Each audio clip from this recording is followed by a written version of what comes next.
Oi, gente, bom dia. Me chamo Gabi, estou aqui com o Gabriel, somos estagiários do curso técnico. Estamos terminando o nosso curso, então hoje a gente vai dar uma explicaçãozinha do que é a pedra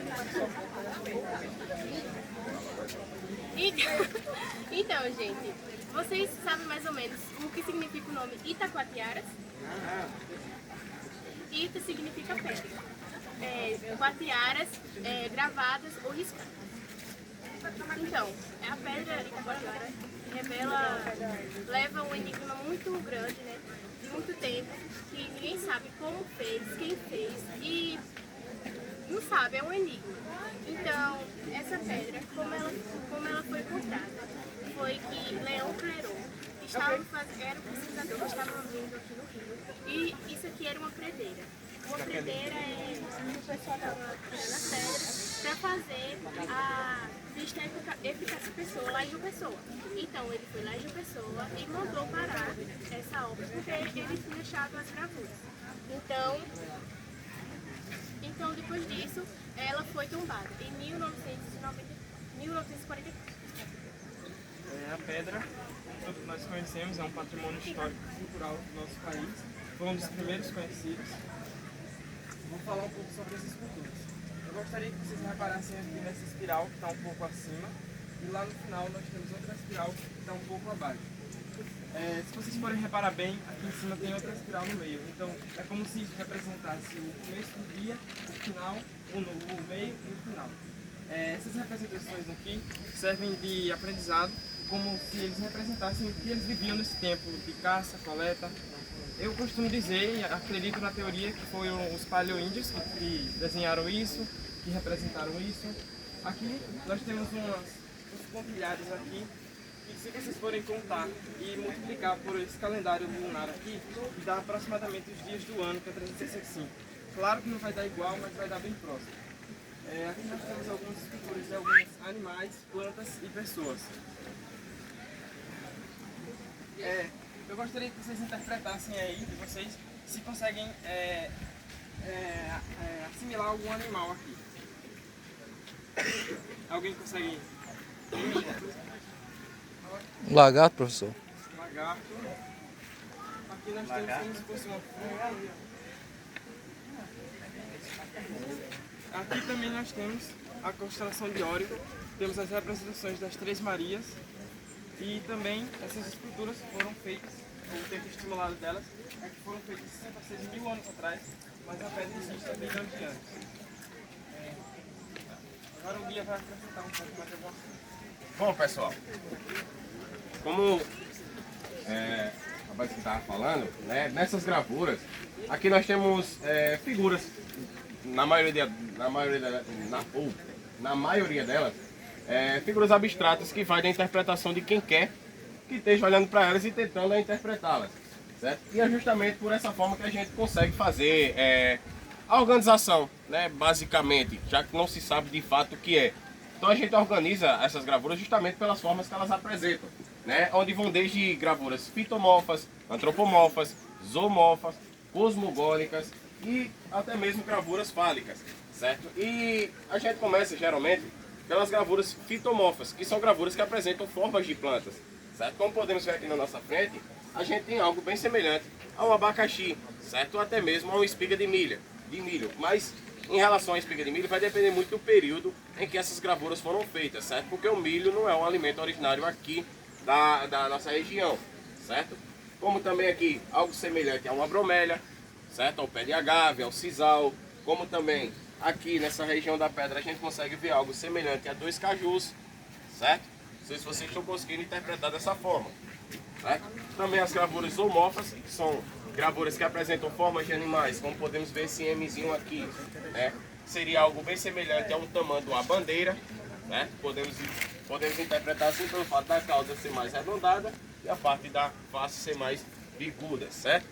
Como também aqui, como ele citou, aqui temos algo bem semelhante a um lagarto, a um calango, certo? Se pegarmos a característica, né, da formação do corpo em que foi representado, podemos assimilar até mesmo com o iguana, com o teju, ou até mesmo pode ter sido representação até mesmo de outro animal, certo? Não é porque tem a mesma proporção de tamanho que vai ser o animal que a gente vai encontrar no meio do mato, colocar aqui em cima e vai representar bem. Pode ser a representação de jacaré, crocodilos, ninguém sabe de fato que tinha nesse rio aqui, ou até mesmo nesses açudes que temos aqui ao redor, certo? Já em questão as figuras antropomorfas, que são gravuras que apresentam a forma humana, certo? Que representam a forma humana, temos aqui algo bem semelhante a uma pessoa andando de lado. Não sei se vocês estão conseguindo ver direitinho, certo? Parte da cabeça, talvez algum artefato no pescoço que eles utilizavam, parte do tronco e pernas. Ou uma pessoa andando de lado, ou duas pessoas se abraçando, dependendo do ponto de vista e da percepção de cada um, certo? Onde também aqui a gente vai ter algo também semelhante a uma figura antropomorfa, certo? Talvez até mesmo segurando uma tartaruga, talvez demonstrando até mesmo uma cena de caça, certo? Como também aqui, né, podemos ter algo bem semelhante a uma pessoa com as pernas cruzadas e as mãos para cima, como se tivesse um gesto de ritual ou de adoração, talvez até mesmo demonstrando a religião, certo? Mas bom, não foram essas gravuras que realmente causou uma confusão na cabeça de arqueólogos que vieram estudar sobre essas gravuras, e sim quando começaram a entrar nas gravuras cosmogônicas, que na verdade foi se descoberto que tinham essas gravuras aqui. E que gravuras são essas? As gravuras cosmogônicas, elas são gravuras que representam o cosmos, astros, como aqui nessas gravuras, anotações astronômicas, né? Eu vou começar pelas mais simples.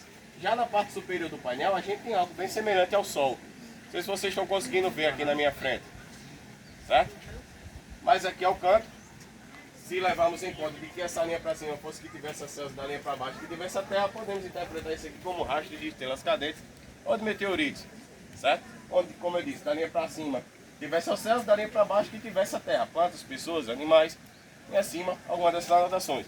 Mas não foram essas gravuras que realmente causou essa confusão na cabeça de arqueólogos que vieram estudar sobre essas gravuras.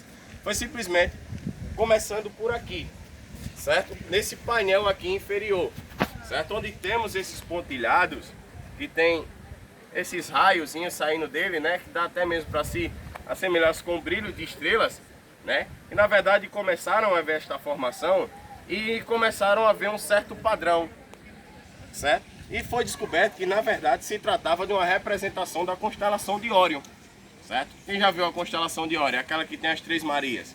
Mas aqui não só está representada as Três Marias, como também a constelação completa, certo?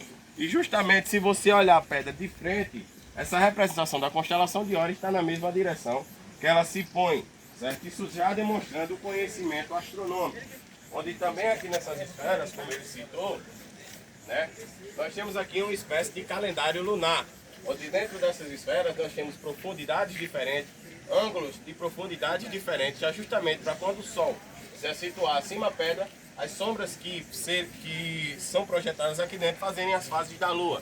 Então isso já demonstra um conhecimento astronômico muito forte. Então o que é que nós temos aqui? Temos um tipo de marcação que foge dos padrões de povos nativos que nós conhecemos, onde aqui não temos a característica de pinturas e sim inscrições rupestres em baixo relevo, que aí são consideradas e chamadas de itaquatiaras, que é justamente como ela falou, Ita é pedra, quatiara gravada ou riscada. Isso é um termo que vem do Tupi-Guarani, certo? Então, ao contrário, né, de diversos sítios arqueológicos que nós temos por aqui, onde nós encontramos pinturas rupestres, aqui a gente já não encontra essa característica. A gente já vê que aqui é algo que foi talhado, foi marcado na rocha, certo? E como essas gravuras elas foram feitas? Quer dizer, boizinho, como ela foi feita? Como essas gravuras foram feitas? Quer apresentar? Bom, essas gravuras aqui, como podemos ver, né? Antes de falar sobre como elas foram feitas, eu quero falar sobre o tipo de rocha onde elas foram marcadas.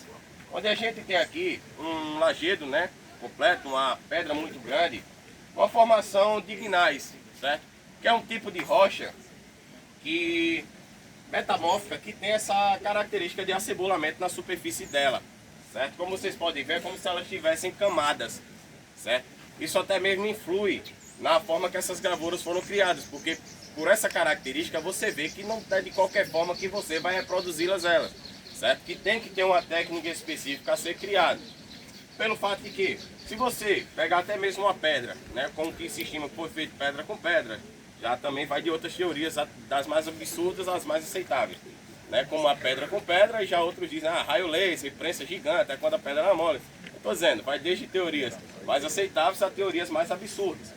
Mas o que se acredita é que tenha sido utilizado apenas pedra com pedra. Mas temos que observar uma característica de que, se formos usar apenas a força bruta para poder reproduzir essas gravuras, a gente não vai conseguir, porque a rocha em si trata-se de uma gnose, como eu falei, a característica de acebolamento. Então, no caso, se você bater com força aqui e bater com força aqui, essa parte aqui vai acabar arrancando por conta dessas camadas. Então, tem uma técnica específica a ser utilizada para poder reproduzir essas gravuras. Que técnicas seriam essas? Bom, aqui a gente consegue encontrar o que seriam os primórdios dessas gravuras, certo? Que seriam os picoteamentos, certo? Os picoteamentos são pequenas batidas que eles iam fazendo para fazer uma marcação na superfície da rocha, mas não aplicando tanta força, certo? Era uma marcação com um certo aprofundamento, como vocês podem ver, né? Depois que eles faziam esse picoteamento, possivelmente eles iam nas margens do rio, pegava assim uma lama mais arenosa, uma lama grossa, passava dentro desse picoteamento, certo? E com um seixo maior que a espessura do picoteamento, eles vinham e começavam a raspar, para começar a desgastar a rocha. Dessa forma, você consegue causar esses sulcos arredondados, certo? E não só atingir a profundidade, como também o polimento que você quer aplicar nessas gravuras. Por isso que vocês não vê marcas dentro delas. São gravuras que realmente teve um certo tratamento para ficarem polidas desse jeito, certo? E isso acredita-se que se foi feito por volta de 5 a 6 mil anos atrás. Já dentre as civilizações, vai de diversas teorias, entre incas, maias, fenícios, egípcios, gregos e por aí vai. Até porque, como eu falei, são gravuras abstratas que vai da interpretação de quem quer que esteja olhando para elas. Então, por exemplo, aqui a mais simples. Você pode chegar aqui nessa gravura, alguns guias lá na Serra da Capivara interpretam essas gravuras como borboletas. Aí você chega aqui, um arqueólogo que vem da França, Inglaterra, Estados Unidos, chega, olha para esse símbolo e diz, pô, isso aí é bem semelhante ao Φ, ao símbolo grego. Já outros chegam e dizem, pô, essas gravuras aqui e essas daqui são semelhantes à letra dos fenícios hebraicos. Se levarem em questão os fenícios hebraicos, nós temos aqui um possível candelabro judaico. Então assim, começou realmente a causar essa confusão, porque nós tínhamos algo aqui que fugia dos padrões de povos nativos, as marcações, certo? E fora também as simbologias que são abstratas e vai na interpretação de quem quer que esteja olhando para ela. Fora também a demonstração de conhecimento, né, que não era demonstrado em civilizações que nós conhecemos, né, em Potiguara, em Tupi-Guarani, Cariris. Até usavam estrelas, sol, para se localizarem, mas não demonstravam isso como conhecimento de fato, como foi demonstrado aqui, certo? Então, realmente é um grande mistério essas gravuras. E se caso tivesse algo que realmente pudesse explicar sobre quem fez, já foi totalmente destruído, porque aqui na década de 30 estava sendo usado como pedreira para fazer calçamento para a cidade de João Pessoa. Então acredita que se perderam por volta de 50% a 60% das gravuras, certo?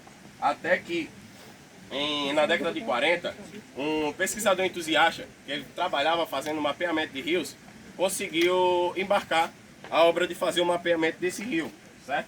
Então, já que ele já tinha ouvido alguns relatos sobre essas gravuras que ficavam nas margens do rio Ingá, certo? Ele conseguiu embarcar a obra desse rio e veio desde a nascente até onde ele deságua, procurando a característica que foi dita a ele. Área de lajedo, margem de rio, certo?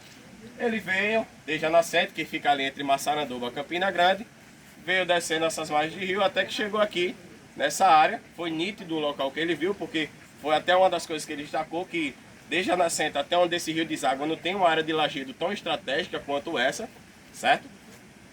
Quando ele chegou aqui, isso aqui estava tudo sendo destruído, dinamitado, quebrado, para justamente fazer esses calçamentos. Até que ele pegou uns poucos recursos que ele tinha, que no caso era uma folha para escrever uma carta, uma máquina fotográfica, e mandou um cara a jumento até João Pessoa falar com os órgãos responsáveis para essa pedreira não ter mais atividade aqui nesse local.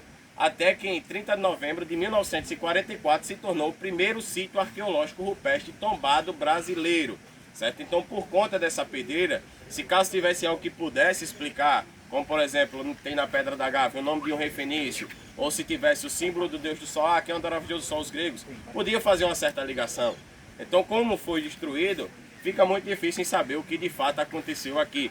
até mesmo por estarmos em margem de rio, isso dificulta em saber quem fez, porque se caso tivesse algum artefato de cerâmica ou algum tipo de ferramenta em específico que eles costumavam utilizar, já foi totalmente levada por conta desse rio, certo? Então, como é um grande mistério essas gravuras, eu peço para que, se vocês descobrirem alguma coisa, não diga nada a ninguém não, que é para o mistério continuar seguindo aí à frente, certo? Se algum dos alunos ou até mesmo os professores quiserem abrir perguntas, podem perguntar, que eu estou aqui para tirar dúvidas, certo?